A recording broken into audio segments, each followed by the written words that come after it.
Un concepto Passive House clave para este tipo de edificios es la ventilación controlada.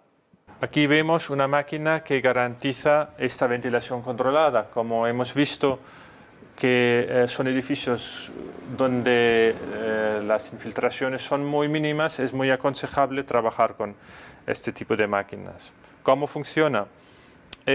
Al final son dos ventiladores en el interior, 4 agujeros de diferentes tipos de aires y una serie de filtros que filtran las partículas del aire. Tiene 4 agujeros, digamos, 2 que conectan el edificio con el exterior, un conducto que es este conducto que admite el aire fresco del exterior. Este aire fresco atraviesa esta máquina que tiene una serie de canales en el interior.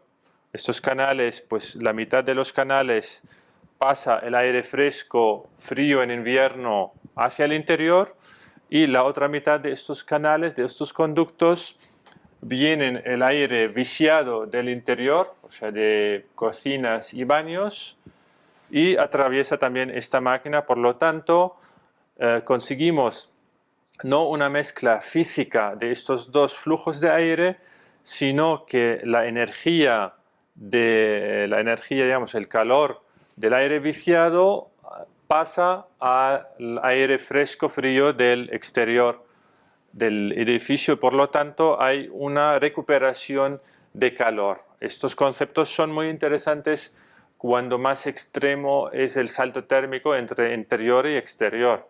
Hablamos de una recuperación de calor de alto rendimiento porque son máquinas, primero son máquinas certificadas por el Passive House Institute, o sea, son ya máquinas de muy alta calidad con un rendimiento muy alto certificado por una entidad neutra.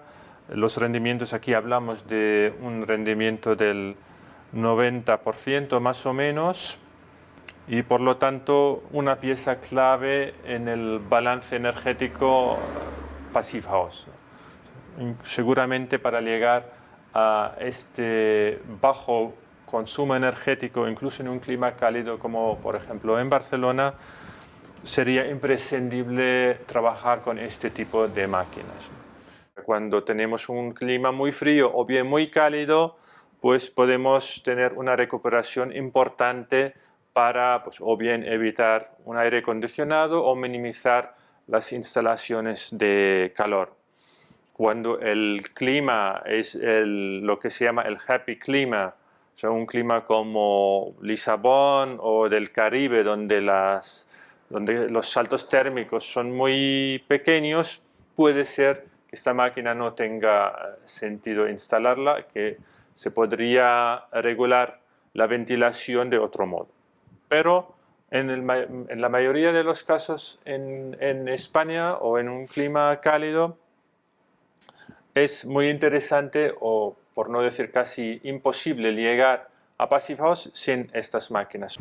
Y aquí vemos los filtros convencionales que digamos ya son parte de la máquina, un filtro F7 que me filtra las partículas y los componentes nocivos del aire. Son filtros que por supuesto hay que cambiar, pues depende en función de la intensidad de trabajo de esta máquina, 2-3 veces al año, ¿no? O sea, hay un cierto mantenimiento que se requiere para que trabajen bien estas máquinas. Y por lo tanto nos garantiza una alta calidad del aire que entra en el edificio. En este caso, el cliente quiso también poner un segundo filtro que incluso no deja pasar los pólenes, o sea, gente que tiene alergias, por ejemplo, de pólenes, conseguirá una calidad del aire en el interior bastante buena. Forma parte del concepto de la ventilación controlada en edificios Passive House una serie de conductos. Lo que hacen es traer el aire fresco que hemos visto antes de la máquina central, la máquina de ventilación controlada, hasta los puntos digamos, de consumo en el interior de las viviendas. Aquí vemos pues, una rejilla de difusión de aire fresco en el salón. Al final pues, se suministra unos 30 metros cúbicos por hora y por persona en estas viviendas, o sea, realmente es un caudal de aire relativamente bajo para no conseguir molestias de confort y un desgaste energético en estas viviendas, pero manteniendo a la vez una buena calidad de aire en el interior. Aquí también vemos otra ventaja de los edificios Passive House. Esta junta aquí es donde entra el poco calor que se necesita en invierno. Es al final un zócalo radiante que sustituye los típicos radiadores. O sea, aquí tenemos una instalación minimizada de suministro de calor.